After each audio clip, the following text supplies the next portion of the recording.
Menstrual cycle কি এবং কিভাবে জিনিসগুলো হয়।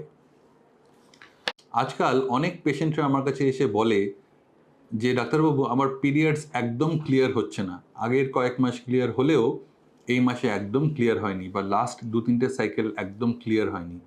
এই ক্লিয়ার না হলে একটি ভীষণ আতঙ্কের সৃষ্টি হয়।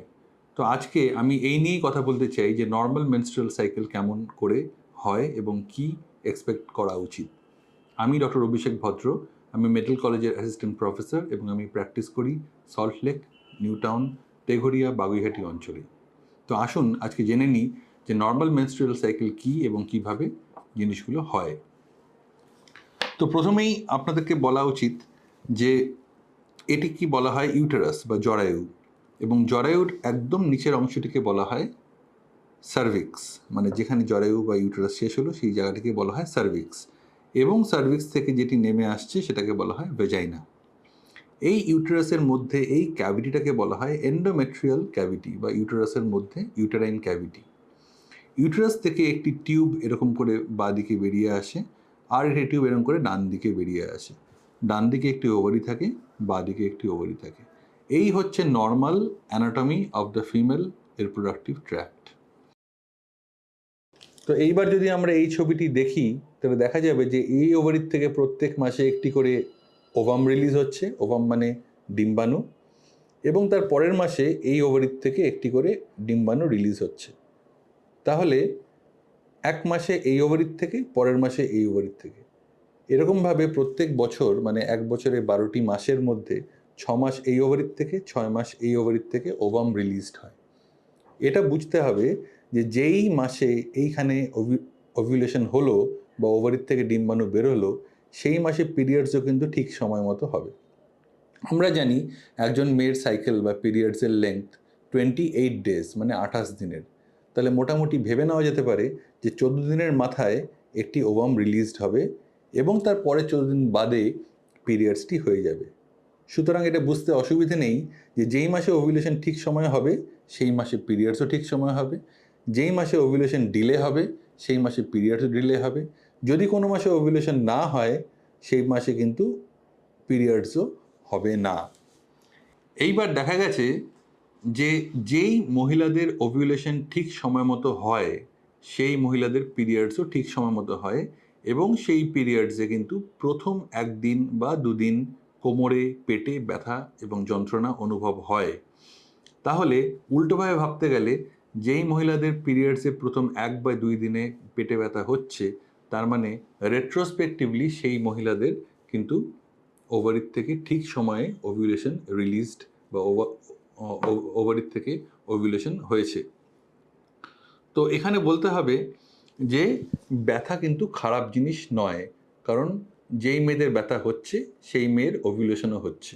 অনেক সময় মারা এবং মেয়েরাও চিন্তিত হয়ে পড়ে যে আমার এত ব্যথা হয় যে আমি বিছানা ছেড়ে উঠতে পারি না বা নর্মাল কাজকর্ম করতে পারি না।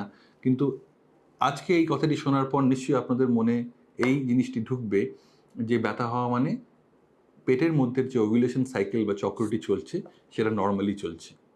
অন দ্য আদার হ্যান্ড, যদি এরকম হয় যে পেটে কোনো ব্যথাই নেই, কোনো ব্যথা অনুভবই কেউ করে না, এবং মেয়েরা এসে খুশি হয়ে বলে যে না না আমার পিরিয়ডসে কোনোদিনও ব্যথা হয় না, তার মানে হয়তো তার ওভিউলেশন ঠিক সময় মতো বা ঠিকভাবে হচ্ছে না। এবং চলে আসি ক্লিয়ার হওয়ার ব্যাপারটি নিয়ে। আচ্ছা, তাহলে এই যে ইউটেরাস, এই ইউটেরাসের ভেতরের লেয়ারটিকে বলা হয় এন্ডোমেট্রিয়াম। এই এন্ডোমেট্রিয়ামটি পুরো 14 দিনের প্রথম 14 দিন এবং শেষের 14 দিনে এই এন্ডোমেট্রিয়ামটি মোটা হয়, হয়ে আলটিমেটলি 28 ডেজ বাদে ঠিক সময় যদি ওভুলেশন হয়ে থাকে তাহলে পিরিয়ডসের হিসেবে বেরিয়ে আসে। সুতরাং এটা কিন্তু এরকম মানে নয় যে ভেতর থেকে ব্লিডিং জমে আছে বা সেই জমা ব্লিডিংটা বেরোচ্ছে। এটার মানে এটাই যে হরমোনাল তারতম্যের জন্য যে ভেতরের এন্ডোমেট্রিয়ামটি মোটা হয়েছিল সেই এন্ডোমেট্রিয়ামটি খসে বেরিয়ে এলো। সুতরাং এখানে কত অ্যামাউন্ট অফ ব্লিডিং হলো সেটা ইম্পর্টেন্ট না, কত দিনে ব্লিডিং হলো বা ব্লিডিংটা প্রত্যেক সাইকেলস অনুযায়ী ডেটে ডেটে হচ্ছে কি না সেটি ইম্পর্টেন্ট। তাহলে এখানে কত অ্যামাউন্ট অফ ব্লিডিং হলো সেটি ইম্পর্টেন্ট না। তার মানে আমি বলতে চাইছি যে ক্লিয়ার হওয়াটা কিন্তু খুব একটা ইম্পর্টেন্ট না। কিন্তু এই ক্লিয়ার শব্দটি এমনভাবে লোকের বা মহিলাদের মজ্জায় ঢুকে গেছে যে এটি নিয়ে তারা ভীষণ আতঙ্কিত হয়ে যায়। এবং আমরা এটাও দেখেছি যে আমি হয়তো মজা করে বলি যে এতটাই এটা কথাটা ইম্পর্ট্যান্ট যে একটা ওষুধের কোম্পানি বেরিয়েও গেছে ক্লিয়ার নামে, যে ওষুধটি খেলে মহিলাদের মাসিক ক্লিয়ার হবে। তো আমরা যদি এবার এই ছবিটি দেখি, যে এই ছবিটিতে কি দেখা যাচ্ছে, যে এইটি হচ্ছে ইউটেরাস, ইউটেরাসের সামনে ইউরিনারি ব্লাডার মানে পেচ্ছাপের থলি, আর ইউটেরাসের পেছনে এটি হচ্ছে রেকটাম বা এখান দিয়ে পায়খানা বেরোয়। তো সুতরাং ইউরিন যেরকম ক্লিয়ার হয়ে বেরোচ্ছে, পায়খানা যেরকম ক্লিয়ার হয়ে বেরোচ্ছে, সেরকম কিন্তু মেনস্ট্রুয়াল ব্লাড ক্লিয়ার হয়ে বেরোনোর কোনো ব্যাপার নেই। মেনস্ট্রুয়েশন চক্রটা হয় হরমোনের তারতম্যের জন্য এবং সেটি ভেতরের এন্ডোমেট্রিয়ামটি খসে বেরিয়ে আসে। সুতরাং অ্যামাউন্ট অফ ব্লিডিং যদি কম হয় তাহলে একদিক দিয়ে ভালো, শরীরে হিমোগ্লোবিনটি ভালো থাকবে। আর অ্যামাউন্ট অফ ব্লিডিং যদি বেশি হয় তাহলে একজন মেয়ের শরীরের হিমোগ্লোবিন কমতে থাকবে। সুতরাং কখনোই এটা কাম্য নয় যে একটি মেয়ে অনেক ব্লিড করুক পিরিয়ডসে, বরং এটা আমাদের কাম্য হওয়া উচিত যে মেয়েটি প্রত্যেক মাসে ব্লিড করুক, কিন্তু কম অংশে করুক, কিন্তু সময় অনুযায়ী হোক। এবার চলে আসি যে কতটা ফ্রিকোয়েন্সিতে একটি পিরিয়ডস হওয়া উচিত। তো আমরা সকলেই জানি যে এটা একটা 28 দিনের সাইকেল, তো সুতরাং মোটামুটি 28 থেকে 30 দিনের পরপরই পিরিয়ডস হওয়া উচিত। কিন্তু এখানে বোঝা দরকার যে 5 থেকে 7 দিন, মানে 7 দিন পেছনে বা 7 দিন আগে, এর মধ্যে যে কোনো একটি দিনে পিরিয়ডস হলেও কিন্তু সেটাকে নর্মাল পিরিয়ডস হিসেবেই গণ্য হবে। সুতরাং আপনারা মনে রাখবেন যে 28 তারিখে হওয়ার কথা, তো সেখানে যদি 27 তারিখেও হয়, 29 তারিখেও হয়, 26 তারিখেও হয়, 30 তারিখেও হয়, 1 তারিখেও হয়, ওদিকে 25 তারিখেও হয়, সবগুলোই কিন্তু নর্মাল।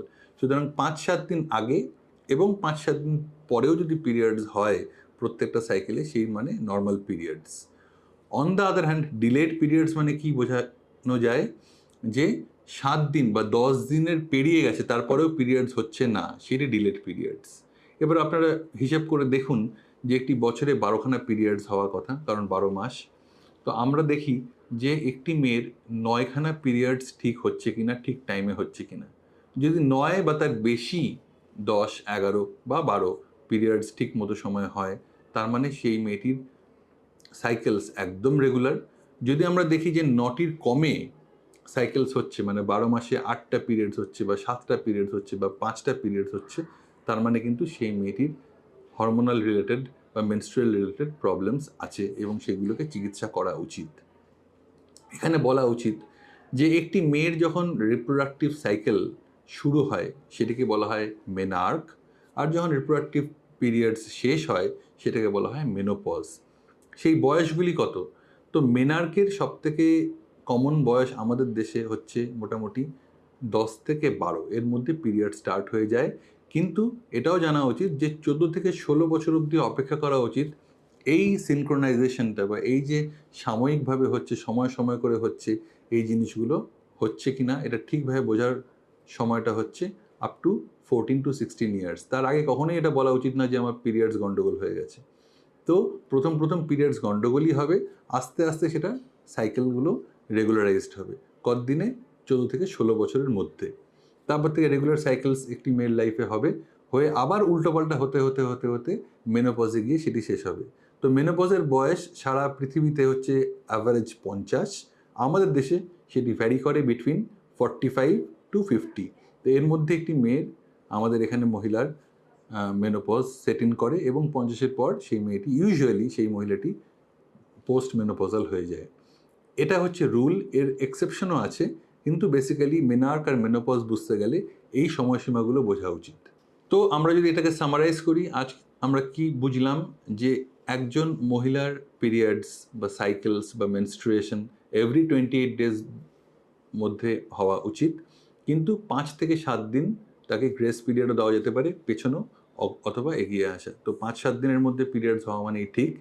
পিরিয়ডসের প্রথম দিন বা দ্বিতীয় দিন যদি তলপেটে ব্যথা করে এবং সেটি যদি মারাত্মকও হয়, তার মানে এটাও বুঝতে হবে যে সেই মেয়েটির ভেতরে রিপ্রোডাক্টিভ অর্গানসগুলো ঠিকমতো কাজ করছে এবং ওভিউলেশন হচ্ছে। আর আমরা এটাও শিখলাম যে ক্লিয়ার হওয়ার প্রয়োজন নেই, বেশি অ্যামাউন্ট অফ ব্লিডিং হওয়ার প্রয়োজন নেই, মোটামুটি অ্যামাউন্ট অফ ব্লিডিং হলেই ঠিক আছে। কালার নিয়ে আপনারা আতঙ্কিত হবেন না, অ্যামাউন্ট নিয়ে আতঙ্কিত হবেন না, রেগুলারিটি অফ সাইকেলসটাই সব থেকে ইম্পর্টেন্ট। তো এই ছিল আজকের আমাদের নর্মাল মেনস্ট্রুয়েশন সাইকেল বা নর্মাল মেনস্ট্রুয়াল সাইকেল নিয়ে আলোচনা। আশা করি আপনাদের ভালো লেগেছে। পরবর্তী আবার আমাদের দেখা হবে। নমস্কার।